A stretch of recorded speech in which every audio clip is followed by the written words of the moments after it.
ਹੁਣ ਜੀ ਅੱਜ ਕੱਲ੍ਹ ਮਾਰਕੀਟ ਇਹਦੀ 6 ਦੀ ਸੁਣਿਆ ਡਾਊਨ ਹੋਈ ਕੀ ਦੇਖਦੇ ਪਏ ਫਿਊਚਰ ਇਹਦਾ? ਇਹਦੀ 6 ਪਹਿਲੇ ਦੀ 16 17 1800 ਤੋਂ ਸਟਾਰਟ ਹੋਈ। ਉਸ ਵਕਤ ਮਾਰਕੀਟ ਜ਼ਿਆਦੀ ਸਮਝ ਲਓ ਹੋ ਰਹੀ ਸੀਗੀ, ਖਰੀਦਦਾਰੀ ਕਰਦੇ ਦੇਖਦੇ ਹੋਏ ਜਦੋਂ ਉਹਨਾਂ ਦੇ ਕੋਲ ਫਸਲ ਹੀ ਹੈ ਨਹੀਂ, ਕਾਸ਼ ਹੀ ਹੈ ਨਹੀਂ, ਤੇ ਉਹ ਪਾਬੰਦੀ ਦਾ ਅਸਰ ਕਿੱਥੇ ਪੈਣਾ?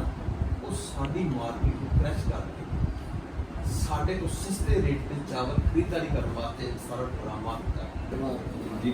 ਕ੍ਰਿਸਟਲ ਫੂਡ ਜਨਾਬ, ਮਾਸ਼ਾਅੱਲਾ ਚੌਧਰੀ ਅਹਿਮਦ ਸਾਹਿਬ, ਬੜੀ ਸਾਦਤ ਦੀ ਗੱਲ ਹੈ ਜਨਾਬ, ਸਾਡੇ ਕੋਲ ਅੱਜ ਆਏ ਨੇ, ਬੜੀ ਖੁਸ਼ੀ ਦੀ ਗੱਲ ਹੈ। ਇਹ ਜਨਾਬ ਆਸਫ ਸਾਹਿਬ ਜੀ, ਮਾਸ਼ਾਅੱਲਾ ਜੀ, ਵੀ ਮਿਲਦਾ ਉਹਨਾਂ ਦੀ ਸਮਝੋ ਤੁਸੀਂ। अस्सलाम वालेकुम जनाब जी, मोहतरम हुकुम अल्हम्दुलिल्लाह, अल्लाह का बड़ा फजल है। माशाअल्लाह पाक ने बड़ी सादत दी तो माशाअल्लाह तो नज़रिया अच्छी है जी। ਜਿਹੜਾ ਤੁਸੀਂ ਮੋਸਟਲੀ ਅੱਗੇ ਵੀ ਪਿਛਲੇ ਸੀਜ਼ਨਾਂ ਦੇ ਵਿੱਚ ਵੀ ਤੁਹਾਡਾ ਰਾਬਤਾ ਰਹਿੰਦਾ ਜੀ, ਜਿਹੜਾ ਤੁਸੀਂ ਹਾਲ ਹਵਾਲ ਦੱਸਦੇ ਜੀ, ਮੋਸਟਲੀ ਅਲਹਮਦੁਲਿल्लाह ਉਦਾਂ ਹੀ ਹੁੰਦਾ ਜੀ। ਬਾਕੀ ਅੱਲਾਹ ਦੀ ਜ਼ਾਤ ਬਿਹਤਰ ਕਰਨ ਵਾਲੀ ਸਾਰੇ ਫੈਸਲੇ ਕਰਦੇ अल्हम्दुलिल्लाह। ਤੇ ਬਾਕੀ ਇੱਕ ਸਾਥ ਕੀ ਦੇਖਦੇ ਜੀ, ਇਹਦੀ 6 ਪਹਿਲਾਂ ਬੜੀ ਪ੍ਰਵਾਨ ਚੜਿਆ ਜੀ, ਹਾਂਜੀ ਬੜੀ ਇੰਨੀ ਗੁੱਡੀ ਚੜਾਈ ਰੱਖੀ, ਬੰਦਿਆਂ ਨੇ ਆਪਸ ਵਿੱਚ ਬੜੇ ਇੱਕ ਦੂਜੇ ਨਾਲ ਜੀ ਤਸਲਬਾਜ਼ੀ ਰਹੀ ਜੀ। ਬੰਦੇ ਇੱਕ ਦੂਜੇ ਨਾਲ ਜੀ ਕਤਾਰ ਲਾ ਕੇ ਜੀ ਤੇ ਇੱਕ ਦੂਜੇ ਨਾਲ ਲੱਗੇ ਹੋਏ ਸੀ ਕਿ ਕਿੱਦਾਂ ਮੈਂ ਇਹਨੂੰ ਜਿੱਤ ਲਵਾਂ, ਅੱਗੇ ਪਹੁੰਚ ਜਾਵਾਂ। ਬਿਲਕੁਲ ਜੀ। ਤੇ ਹੁਣ ਜੀ ਅੱਜ ਕੱਲ੍ਹ ਮਾਰਕੀਟ ਇਹਦੀ 6 ਦੀ ਸੁਣਿਆ ਡਾਊਨ ਹੋਈ ਕੀ ਦੇਖਦੇ ਪਏ ਫਿਊਚਰ ਇਹਦਾ? ਇਹਦੀ 6 ਪਹਿਲੇ ਦੀ 16 17 1800 ਤੋਂ ਸਟਾਰਟ ਹੋਈ। ਉਸ ਵਕਤ ਮਾਰਕੀਟ ਜ਼ਿਆਦੀ ਸਮਝ ਲਓ ਹੋ ਰਹੀ ਸੀਗੀ, ਖਰੀਦਦਾਰੀ ਕਰਦੇ ਦੇਖਦੇ ਹੋਏ ਦੁਬਾਰਾ ਇਤਲਾਹ ਦਿੱਤੀ ਹੈ। ਉਸ ਤੋਂ ਬਾਅਦ ਮਾਰਕੀਟ ਦੁਬਾਰਾ ਫਿਰ ਆਪਣੀ ਜਗ੍ਹਾ ਤੇ ਆ ਗਈ। ਐਸ 16 17 1800 16 ਤੋਂ ਲੱਗ ਕੇ 25 2600 24 25 26 27 ਤੇ ਆ ਗਈ। ਇਹ ਮਾਰਕੀਟ ਦੇ ਜਿਹੜੇ ਇੰਨੇ ਨੇ ਬੜੇ ਹਜ਼ਾਰ ਰੁਪਏ ਦੇ 6 ਕਦੀ ਕਿਸੇ ਨੇ ਦੇਖੇ ਜ਼ਿੰਦਗੀ ਦਾ ਅੱਜ ਤੱਕ ਕੋਈ ਹਿਸਾਬ ਨਹੀਂ। ਇਹ 6 150 200 ਦਾ ਫਰਕ ਹੁੰਦਾ ਸੀ, ਵਾਧਾ ਘਾਟਾ 100 ਦਾ 200 ਦਾ 50 ਦਾ 300 ਦਾ ਇੰਨਾ ਫਰਕ ਹੁੰਦਾ। ਹਜ਼ਾਰ ਰੁਪਏ ਦਾ ਫਰਕ ਕੀ ਹੈ? ਇਹ ਤੋਂ ਜ਼ਿਆਦਾ ਫਰਕ ਬਣਦਾ ਹੀ ਨਹੀਂ। ਹੁਣ ਮਾਫੀਆਜ਼ ਬੈਠੇ ਨੇ, ਉਹ ਆਪਦੇ ਤਰੀਕੇ ਕਾਰ ਨਾਲ ਖਰੀਦਦਾਰੀ ਕਰਦੇ। ਬੜੇ ਜਿਨ੍ਹਾਂ ਨੇ ਲੱਖਾਂ ਟਨ ਚ ਖਰੀਦਦਾਰੀ ਕਰਨੀ ਨਾ ਜੀ ਸੀਜ਼ਨ ਦੀ, ਉਹ ਆਪਣਾ ਬੈਠ ਕੇ ਮੀਟਿੰਗਾਂ ਕਰਕੇ ਆਪਣੇ ਤਰੀਕੇ ਨਾਲ ਮਾਰਕੀਟ ਨੂੰ ਕ੍ਰੈਸ਼ ਕਰਕੇ ਫਿਰ ਖਰੀਦਦਾਰੀ ਕਰਦੇ। ਇਸੇ ਤਰ੍ਹਾਂ ਇੱਕ ਸੀਨ ਪਾਰਟ ਹੋਇਆ ਸੀ 2023-24 ਦੇ ਸੀਜ਼ਨ 'ਚ ਕਿ 15/09 ਤੇ 1 ਮਹੀਨੇ ਵਾਸਤੇ ਸੋਸ਼ਲ ਮੀਡੀਆ ਤੇ ਖਬਰਾਂ ਲਾ ਕੇ 15/09 ਦਾ ਚਾਵਲ 8000-8300 ਦੀ ਖਰੀਦਦਾਰੀ ਸ਼ੁਰੂ ਕਰਤੀ। मार्केट मर गई, लुटे गए, परेशान हो गए, ये हो गया, होया नहीं कि नहीं? डर गए, मिल ऑनर डर गए और मिल ऑनर लुटे गए, डरा के धमका के उन्होंने लुट लिया गया। जो ही उन्होंने 1 महीने वास्ते मंदी का राग लगाया, 10-12 दिन बाद उन्होंने खरीदारी शुरू करके अगले 10-15 दिन के सारा माल सफाया करके लै गए। कौन लोग? वही लोग जिहड़े रौला पा रहे थे। इस तरीके कार चेंज हो गए मार्केट। ਇਹਨੂੰ ਸਮਝਣਾ ਚਾਹੀਦਾ ਹੈ, ਠੀਕ ਹੈ। ਹੁਣ ਇਹਦੀ 6 ਦਾ ਇਸ ਟਾਈਮ ਜੋ ਮੌਜੂਦਾ ਸੂਰਤ ਹਾਲ ਹੈ, ਇੰਡੀਆ ਨੇ ਪਾਬੰਦੀ ਉਠਾ ਲਈ। ਕਿਆ ਪਾਬੰਦੀ ਉਠਾ ਲਈ? ਇਹ ਗੱਲ ਖਬਰ ਆ ਗਈ, ਸਾਰੇ ਦੇ ਦਿਲਾਂ ਦਿਮਾਗਾਂ ਦੇ ਉੱਤੇ ਇੱਕ ਸਵਾਰ ਹੋ ਗਿਆ ਕਿ ਮਾਰਕੀਟ ਮੰਦੀ ਹੋ ਜਾਏਗੀ। ਹੋ ਗਈ ਖਰੀਦਦਾਰੀ ਜ਼ੋਰ ਨਾਲ ਸ਼ੁਰੂ ਹੈ, ਭਰਪੂਰ ਤਰੀਕੇ ਨਾਲ ਸ਼ੁਰੂ ਹੋ ਗਈ। ਕਿਉਂ? ਰੇਟ ਗਿਰਾਤਾ, ਖਰੀਦਦਾਰੀ ਭਰਪੂਰ ਸ਼ੁਰੂ, ਗਾਹਕ ਮੌਜੂਦ ਹੈ। ਇਹ ਵੀ ਇੱਕ ਜਾਦੂ ਕੀਤਾ ਗਿਆ। ਉਹਦੀ ਮੈਂ ਤੁਹਾਨੂੰ ਇੱਕ ਥੋੜੀ ਜਿਹੀ ਵਜ਼ਾਹਤ ਦੱਸਦਾ। क्या 2 साल तक एक चीज पे पाबंदी रहे फसल पे, क्या वो किसान काश्त करेगा? मेरा सवाल है छोटा सा। 2 साल तक मुल्क के अंदर हम गंदम रुलती रहे, चार का रेट है 2500 रुपए से गंदम बिक रही है, अगला साल भी अगर इवें ही रह जाए, क्या जिम्मेदार गंदम काश्त करेगा? ਮੇਰੇ ਹਿਸਾਬ ਨਾਲ ਇਹ ਸੀਜ਼ਨ 'ਚ ਵੀ 50% ਕਾਸ਼ ਘਟ ਜਾਏਗੀ ਪਿਛਲੇ ਸਾਲ ਦੀ ਸੀਜ਼ਨ। ਇਹ ਗੱਲ ਠੀਕ ਹੈ। ਅਸਲ ਗੱਲ ਹੈ ਇਹ ਸਮਝਣ ਵਾਲੀ ਕਿ ਇੰਡੀਆ 'ਚ 2 ਸਾਲ ਤੋਂ ਪਾਬੰਦੀ ਸੀ ਇਹਦੀ 6 ਤੇ ਅਦਰ ਵੈਰਾਈਟੀ ਸਾਰੀ ਤੇ ਕਿ ਬਾਹਰ ਨਾਨ ਬਾਸਮਤੀ ਕਿ ਬਿਲਕੁਲ ਵੀ ਨਹੀਂ ਜਾਣੀ ਬਾਹਰ, ਐਵੇਂ ਹੀ ਸੀ ਨਾਨ ਬਾਸਮਤੀ। ਅੱਛਾ ਹੁਣ 2 ਸਾਲ ਪਾਬੰਦੀ ਰਹੀ, ਉੱਥੇ ਤਾਂ ਕਿਸਾਨ ਨੇ ਕਾਸ਼ਤ ਹੀ ਨਹੀਂ ਕੀਤੀ। ਮੇਰੀ ਗੱਲ ਸਮਝ ਆ ਰਹੀ ਕਿ ਨਹੀਂ ਆ ਰਹੀ? पाबंदी लगा कर बकायदा रेट का कंट्रोल किया थले लैके ਉਹਦਾ ਰੇਟ ਕੰਟਰੋਲ। ਹੁਣ ਪਾਬੰਦੀ ਜਿਹੜੀ ਆ ਉਹਨਾਂ ਨੇ ਉਠਾ ਲਈ ਜਦੋਂ ਉਹਨਾਂ ਦੇ ਕੋਲ ਫਸਲ ਹੀ ਹੈ ਨਹੀਂ, ਕਾਸ਼ਤ ਹੀ ਹੈ ਨਹੀਂ, ਤੇ ਉਹ ਪਾਬੰਦੀ ਦਾ ਅਸਰ ਕਿੱਥੇ ਪੈਣਾ? ਉਹ ਸਾਡੀ ਮਾਰਕੀਟ ਨੂੰ ਕ੍ਰੈਸ਼ ਕਰਕੇ ਸਾਡੇ ਤੋਂ ਸਸਤੇ ਰੇਟ ਤੇ ਚਾਵਲ ਖਰੀਦਦਾਰੀ ਕਰਨ ਵਾਸਤੇ ਸਾਰਾ ਡਰਾਮਾ ਕੀਤਾ। ਇਹ ਸਮਝਣਾ ਚਾਹੀਦਾ, ਹਰ ਸ਼ੌਰ ਰੱਖਣ ਵਾਲੇ ਨੂੰ ਇਹ ਗੱਲ ਸਮਝਣੀ ਚਾਹੀਦੀ ਹੈ।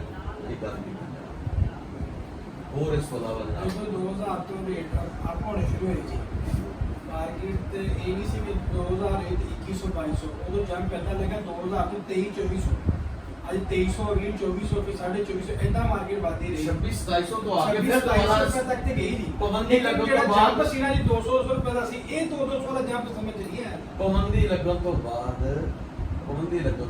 ਜਦੋਂ ਪਾਬੰਦੀ ਲੱਗਣ ਤੋਂ ਪਹਿਲੇ ਸੀਗਾ 26 2700 ਮੁੰਜੀ ਦਾ ਰੇਟ ਹੋ ਗਿਆ ਚਾਵਲ ਦਾ ਰੇਟ ਹੋ ਗਿਆ 46 4700 ਰੁਪਇਆ, ਠੀਕ ਹੈ 45 46 4700 ਕੱਚੇ ਦਾ, ਤੇ ਮੁੰਜੀ ਦਾ ਰੇਟ 26 2700। ਇਹ ਪਾਬੰਦੀ ਦੀ ਹਵਾ ਦੇ ਕੇ ਦੁਬਾਰਾ 21 2200 ਤੇ ਦੁਬਾਰਾ ਮਾਰਕੀਟ ਫਿਰ ਦੁਬਾਰਾ ਇਸ ਚੀਜ਼ ਦਾ ਬੜਾ ਪ੍ਰੈਸ਼ਰ ਪਾ ਜੀ ਖਰੀਦਦਾਰੀ ਟਾਈਮ ਕਿ ਜੀ ਮਾਲ ਚਾਕੀ ਵਾਲੇ ਬੜੇ ਆ ਰਹੇ ਜੀ, ਇਹਦੀ ਵਜ੍ਹਾ ਨਾਲ ਰੇਟ ਬਹੁਤ ਡਾਊਨ ਕਰ ਦਿੱਤਾ ਜੀ। ਉਹ ਤਾਂ ਗਰਮੀ ਦੀ ਫਸਲ ਦਾ ਉਹਦਾ ਇੱਕ ਇਫੈਕਟ ਹੈ ਨਾ, ਉਹ ਤਾਂ ਪ੍ਰੋਬਲਮ ਹੈ ਨਾ। ਉਹਦਾ ਅਗਰ ਕੋਈ ਉਸ ਦੇ ਉੱਪਰ ਸਪਰੇ ਕਰਕੇ ਲੈ ਕੇ ਆ ਰਿਹਾ, ਉਹਦੇ ਉੱਤੇ ਉਹਦੀ ਬ੍ਰੋਕਨ ਜ਼ਿਆਦਾ ਹੋਏਗਾ, ਉਹ ਚਾਵਲ ਜਾਣ ਹੀ ਨਹੀਂ ਹੁੰਦੀ, ਟੁੱਟ ਜਾਂਦਾ ਮਸ਼ੀਨਾਂ ਤੇ ਜਾ ਕੇ, ਉਹ ਇਫੈਕਟ ਹੈ ਕੁਆਲਿਟੀ ਦਾ। ਐਵੇਂ ਮਾਰਕੀਟਿੰਗ ਦੇ ਹਵਾਲੇ ਨਾਲ ਤੁਹਾਨੂੰ ਦੱਸਿਆ। ਹੋਰ ਦੂਸਰਾ ਸਵਾਲ ਤੁਹਾਡਾ ਸੀਗਾ ਜੀ। ਦੂਸਰਾ ਸਵਾਲ ਇਹ ਹੈ ਜੀ ਕਿ ਹੁਣ ਏਸ਼ੀਆ ਦੇ ਕੀ ਹੈ ਸਾਹਿਬ? 1509 ਦੇ ਲੋਕਾਂ ਕੀ ਸੂਰਤ ਹਾਸਲ ਕਰ ਰਹੀ ਹੈ ਹਾਂ। ਜਾਂ ਫਿਊਚਰ ਕੀ ਆ, ਮੌਜੂਦਾ ਹਾਲਾਤ ਕੀ ਹੈ। ਐਸ ਪਿਛਲੇ ਸਵਾਲ ਦੇ ਨਾਲ ਇਹਦੀ ਕੜੀ ਮਿਲਦੀ ਜੁਲਦੀ ਹੈ, ਸੇਮ। ਉਹਦੀ ਵਜ੍ਹਾ ਤੁਹਾਨੂੰ ਸਮਝ ਆ ਜਾਏਗੀ ਕਿ 1509 ਇਸ ਟਾਈਮ ਇੱਕ ਤਾਂ ਤੁਸੀਂ ਫਾਰਮਿੰਗ ਵੀ ਕਰਦੇ ਹੋ, ਜ਼ਿਮੀਂਦਾਰ ਵੀ ਹੋ, ਈਲਡ ਜ਼ਿਆਦਾ ਆ ਰਹੀ ਹੈ। ਪਿਛਲੇ ਸਾਲਾਂ ਦੀ ਨਿਸਬਤ ਪੈਦਾਵਾਰ ਇਸ ਟਾਈਮ ਮੌਜੂਦਾ ਸੂਰਤ ਹਾਲ 60 ਮਨ ਤੋਂ ਲੱਗ ਕੇ 71 72 ਮਨ ਤੱਕ ਦੀਆਂ ਮੇਰੇ ਕੋਲ ਇਸ ਟਾਈਮ ਫਿਗਰ ਆਏ ਨੇ, ਉਹ ਅਲਹਮਦੁਲਿਲਾ 1509 1692 ਦੀ ਪੈਦਾਵਾਰ 71 72 ਮਨ ਤੱਕ ਆਉਣਾ ਬੜੀ ਖੁਸ਼ਾਈ ਖਬਰ ਆ, ਬੜੀ ਅੱਛੀ और मतलब माशाल्लाह दाने मजबूत आ, दाना लंबे आ, मजबूत भरपूर आ। एक चीज कुकिंग है अच्छी यार, आ रही है। कुकिंग अच्छी। एक चीज है कि 10 मन तक की अगर पैदावार बढ़ गई, क्या फसल पहले तो 22-23 मन 23% काश्त ज्यादा हुई। 1509 पाकिस्तान 22-23% रकबे के उत्ते एक्स्ट्रा काश्त हुई है। पाकिस्तान च पिछले साल नालों इस साल टारगेट तो ज्यादा काश्त हो गई है। टोटल फसल गवर्नमेंट के ਜਿਹੜੇ ਟਾਰਗੇਟ ਨੇ ਨਾ, ਉਹਨਾਂ ਤੋਂ 8 ਲੱਖ ਏਕੜ ਜ਼ਿਆਦਾ ਕਾਸ਼ਤ ਰਕਬਾ ਹੋ ਗਿਆ ਵਾ ਪੂੰਜੀ ਦਾ ਧਾਨ ਦਾ ਚਾਵਲ। ਹਾਂਜੀ 1509 ਨਾ ਨਾ ਟੋਟਲ ਓਵਰਹਾਲ ਵੀ ਫਸਲ बढ़ ਗਈ। ਇਹਦੇ ਚ ਨਾਨ ਬਾਸਮਤੀ ਵੀ ਹੈ। ਮੈਂ ਬਾਸਮਤੀ, ਹਾਂ ਇਹ ਚ ਨਾਨ ਬਾਸਮਤੀ ਔਰ ਬਾਸਮਤੀ ਸਾਰੀਆਂ ਆ ਗਈਆਂ, ਜਿਹੜਾ 8 ਲੱਖ ਏਕੜ ਬੜੀ ਹੈ। ਜਿਹੜੀ ਫਸਲ ਇਸ ਟਾਈਮ 1509 ਦੀ ਗੱਲ ਕਰ ਰਹੇ ਨਾ, 1509 पिछले साल नालों 23-24-25% तक काश्त बढ़ी, यानी कि लोग कायनात तो हट के 1509 पे आए, लोग फाइन छट के या अदर वैरायटी कोई होर छोड़ के उन्होंने ਜਿਹੜੇ ਆਏ ਨੇ ਉਹ 25% तक 1509 ਦੀ ਕਾਸ਼ਤ बढ़ गई। 10 मन तक ਦੀ ਇਸਦੀ ਏਕੜ ਮਗਰ ਪੈਦਾਵਾਰ बढ़ गई। ਇਹ ਕੋਈ ਛੋਟੀ ਬਾਤ ਨਹੀਂ। ਇੱਕ ਮਹੀਨਾ ਪਹਿਲਾਂ ਜਿਹੜੀ ਨਾਨ ਬਾਸਮਤੀ ਜਾਂ ਫਾਈਨ ਸੀ ਜਾਂ ਏਰੀ 9 ਸੀ ਜਾਂ 109 ਸੀ, ਉਹਦੇ ਵਿੱਚ ਬੜਾ ਪ੍ਰੋਬਲਮ ਇਹ ਆ ਰਿਹਾ ਸੀ ਕਿ ਜੀ ਕਹਿੰਦੀ ਜ਼ਿੰਮੇਦਾਰ ਦੀ ਜਿਹੜੀ ਨਾ ਜਲਦੀ ਜ਼ਿਆਦਾ ਫਸਲ ਦੀ ਐਵਰੇਜ ਨਹੀਂ ਆ ਰਹੀ, ਕਿਤੇ ਦਾਣਾ ਘੱਟ ਪਿਆ ਜਿੰਦੀ ਵਜ੍ਹਾ ਨਾਲ ਉਹ ਲੋਸ ਜਾ ਰਿਹਾ ਸੀ। ਉਹਨੇ ਦਾ ਤੇ ਅੱਜ ਕੱਲ੍ਹ ਜਿਵੇਂ ਤੁਸੀਂ ਦੱਸਦੇ ਪਏ ਕਿ ਫਸਲ ਇੱਕ ਤੇ ਰਕਬਾ ਜ਼ਿਆਦਾ ਤੇ ਕਾਸ਼ਤ ਹੋ ਗਈ 1509 ਦੀ, ਉੱਪਰੋਂ ਤੁਸੀਂ ਦੱਸ ਰਹੇ ਕਿ 10 ਮਨ ਜਾਂ 15 ਮਨ ਫੀ ਏਕੜ ਪੈਦਾਵਾਰ ਜ਼ਿਆਦਾ ਹੋ ਗਈ। ਇਸ ਹਿਸਾਬ ਨਾਲ ਜੀ ਤੇ ਫਿਰ ਇਹ ਕਿਸਾਨ ਦੇ ਫੇਵਰੇਬਲ ਰੇਟ ਆ, ਇਹਦੇ ਵਿੱਚ ਕਿਸਾਨ ਨੂੰ ਮਾਸ਼ਾਅੱਲਾ ਫੇਵਰ ਮਿਲੀ ਇਸ ਚੀਜ਼ 'ਚ। ਮੈਂ ਤੁਹਾਨੂੰ ਨਾ ਆਪਣੀ ਬਾਤ ਪਹਿਲੀ ਕਰ ਦਵਾਂ, ਮੈਂ ਤੁਹਾਨੂੰ ਇਹਦਾ ਜਵਾਬ ਦੇਣਾ ਕਿ ਜਿਹੜੀ ਨਾ ਇਸ ਟਾਈਮ ਪੈਦਾਵਾਰ 1509 ਦੇ ਅੰਦਰ ਤੁਹਾਡਾ ਇੱਕ ਸਵਾਲ ਆ ਜਿਹੜਾ ਵੀ ਕੀ ਪਤਾ ਬਣੇਗਾ, ਤੁਹਾਨੂੰ ਸਮਝ ਆ ਜਾਏਗਾ। ਨਾਜ਼ਰੀਨ ਨੂੰ ਵੀ ਤੁਹਾਡੇ ਵਾਇਨ ਨੁਕਸਾਨ ਦਾ ਤੁਸੀਂ ਬਹੁਤ ਅੱਛੇ ਕੁਐਸਚਨ ਕਰ ਰਹੇ ਹੋ।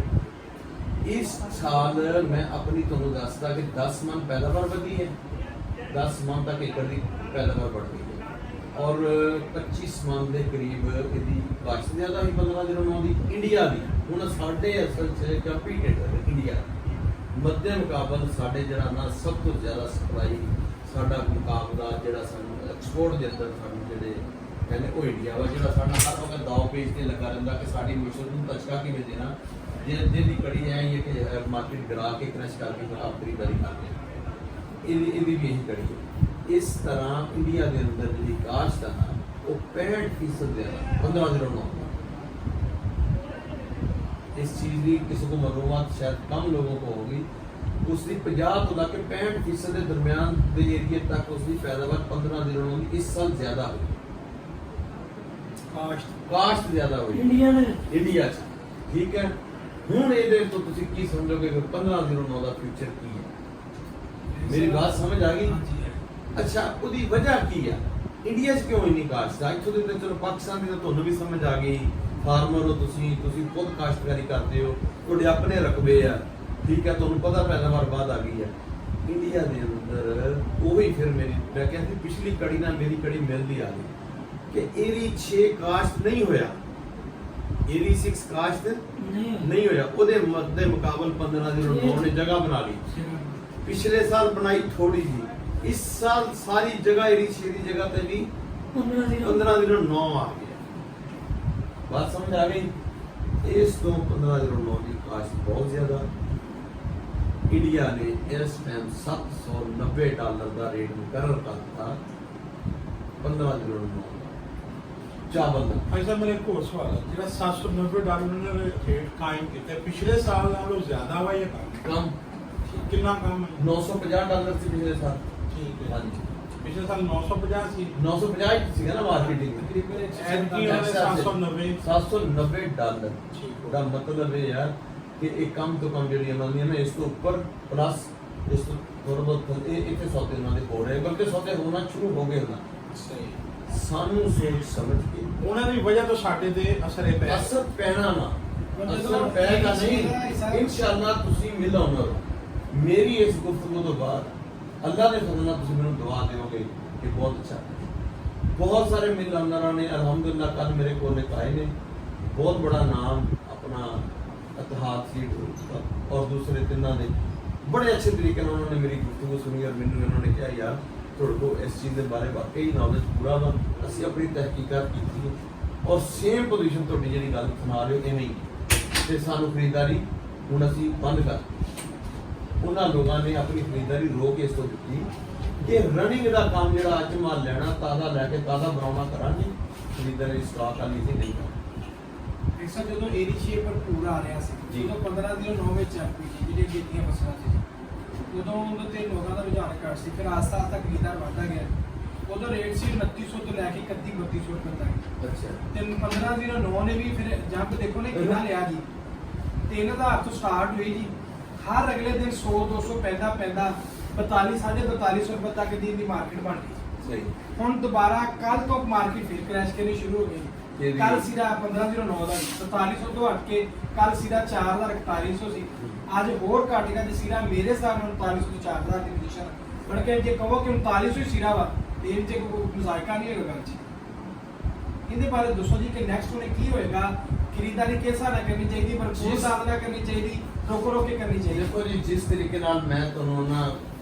ਇਫੈਕਟ ਸਮਝਾਤੇ ਆ ਕਿ ਦਲੀਲ ਦੇ ਨਾਲ ਗੱਲ ਕਰਤੀ ਹੈ ਕਿ ਪੈਦਾਵਾਰ ਵੀ बढ़ गई है इंडिया 'ਚ भी पैदावार बढ़ गई है पैदावार भी बढ़ी काश्त भी बढ़ी सुनो ਤੇ ਮਾਰਕੀਟ ਦੇ ਰੇਟ ਵੀ ਗਿਰ ਗਏ ਔਰ ਦੂਸਰੀ ਇੱਕ ਹੋਰ ਬਹੁਤ ਬੜੀ ਗੱਲ ਇਹ ਜੀ ਸਾਬਰ ਸਾਹਿਬ ਨੇ ਜੀ ਇਹ ਵੀ ਫੈਸਲਾਬਾਦ ਤੋਂ ਆਏ ਹੋਏ ਨੇ ਜੀ ਤੇ ਇਹ ਵੀ ਮੁੰਜੀ ਦੀ ਖਰੀਦਦਾਰੀ ਕਰ ਰਹੇ ਨੇ ਮਾਸ਼ਾਅੱਲਾ ਅੱਛਾ ਜਿਹੜੀ ਹੈ ਨਾ ਇਸ ਤੋਂ ਬੜੀ ਗੱਲ ਉਹ ਇਹ ਕਿ ਡਾਲਰ ਇਸ ਟਾਈਮ ਮਸਨੂਈ ਤੌਰ ਤੇ ਖੜਾ ਅਗਰ ਇਹ ਕਿਸੇ ਨੂੰ ਸਮਝ ਆ ਜਾਵੇ ਗੱਲ ਮੇਰੀ ਉਹ 1 ਮਾਹ 2 ਮਾਹ ਦੇ ਅੰਦਰ ਅੰਦਰ ਇਹ ਚੀਜ਼ ਨਜ਼ਰ ਆ ਜਾਏਗੀ ਖੁੱਲ ਕੇ ਕਿ ਡਾਲਰ ਆਪਣੀ ਪੋਜੀਸ਼ਨ ਬੈਕ ਜਾਣਾ ਸ਼ੁਰੂ ਇਸ ਟਾਈਮ ਮਸਨੂਈ ਖੜਾ ਹੋਊਗਾ $250 ਤੋਂ ਵੀ ਮਾਈਨਸ ਤੇ ਜਾਣਾ ਸ਼ੁਰੂ ਹੋ ਜਾਏਗਾ ऐसे नहीं ऐसे साल या 3 महीने तक देखना अगर ये भी फैक्ट आ गया सामने तो फिर किधर में जाओगे ठीक है इस तो जिस बंदे ने मेरी ये गल सुनी है मनी है और उन्होंने अपनी खरीदारी रोकी उसका असर इस टाइम अगर तुम समझ लो आने वाला गल्ला मंडी च बैठे हो तुम सारे लोग क्या खरीददार की दिलचस्पी घटी है कि नहीं पहले नालों रेट जरा 41 42 42 43 खरीदारी 15 दिनों नवे दी कर रहे ਉਹੀ ਲੋਕਾਂ ਨੇ ਅੱਜ 3900 4000 ਦੀ ਖਰੀਦਾਰੀ ਕੀਤੀ ਔਰ ਉਹ ਮਜ਼ੀਦ ਪੁੱਛ ਰਹੇ ਨੇ ਕਿ ਸਾਨੂੰ ਇਹਨਾਂ ਤੇ ਲੈਣਾ ਚਾਹੀਦਾ ਕਿ ਨਹੀਂ।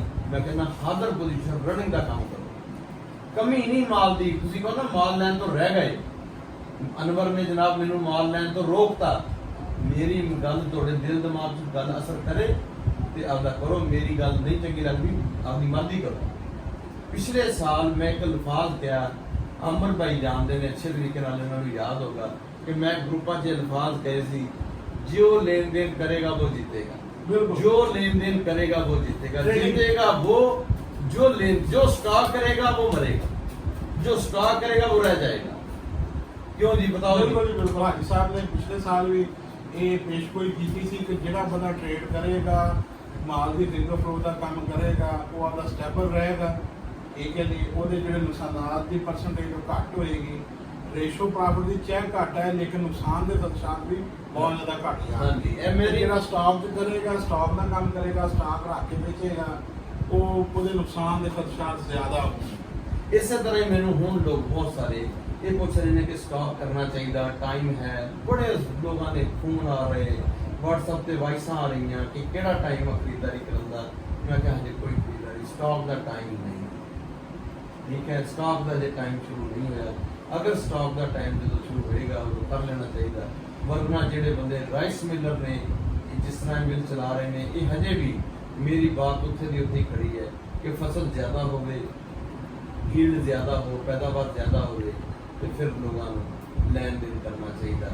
स्टॉक चांसेस घट होंगे ने, फिर लैन देन ज़्यादा पैसे बचते हैं। यही मेरी छोटा सा पॉइंट सीगा। और कोई जनाब हाँ सर, मेरा एक छोटा जिहा सवाल है, जो शेखन की जी वैरायटी है उनकी कास्ट बहुत कम होती है, तो मुस्तकबिल इनका की बनेगा कि सुपर रहेगा या देखो जी सुपर भी इस टाइम है ना जी, पिछले साल बहुत महंगी हुई। चावल जड़ा ना जी 12,000 में ब्राउन बिक गया, पिछला साल गुजर गया 22-23 वाला, और जो दान सुपर की है ना वो 9,000 रुपये से प्लस बिकी पिछले साल। उसने वजह ये बनी कि इंडिया बैन हो गया, इंडिया पेस्टिसाइड और अल्फा का मसले की वजह नाल यूरोप ने उसको चावल नहीं खरीदा, सारा चावल उसका बैन हो गया, पाकिस्तान का चावल गया। पाकिस्तान फिर जी जरूर नहीं, यानी कि डिमांड एंड सप्लाई, डिमांड बढ़ गई, सप्लाई के मुताबिक उसका रेट बढ़ता गया। इस तरह इस साल भी बहुत ज़्यादा काश्त सी, कम नहीं सी। सारा एरिया सिंध चले जाओ, तमाम के तमाम एरी 6 ते सुपर 2 ही चीज़ा काश्त कर देंगे, तीसरी सी 9 वो शार्ट होंगी। इस तरह ही तुसी सारा असी ना अपना मशरकी पंजाब जिन्ना भी सुपर काश्त, लेकिन इस टाइम सुपर की पैदावार जी है ना जी वो बहुत अच्छी है और काश्त भी ठीक है, लेकिन पिछले साल नालों थोड़ा जहा असर पाया। वही मेरी गल कि 1509 ने जगह बनाई है ज़्यादा, जिमीदार में टाइम थोड़ा लगता है, थोड़े 15 दिन एडवांस पक जाती है, टाइम थोड़े जी पकती है। दूसरी गल ये है कि इनकी पैदावार ठीक है, दूसरा है कि इसका रेट भी अच्छा है, ठीक है। ज़्यादातर किसान जरा ना जो 1509 से मुंतकिल है पाकिस्तान, इंडिया भी 1509 से मुंतकिल हो गया। इस तो 1509 की पैदावार भी अच्छी है और काश्त भी अच्छी है, फसल बहुत है, सोच समझ के करना चाहिए। जज़ाकल्लाह जी, अल्लाह ताला जज़ाए खैर दे, बड़ी मेहरबानी जी। अस्सलाम वालेकुम व रहमतुल्लाह।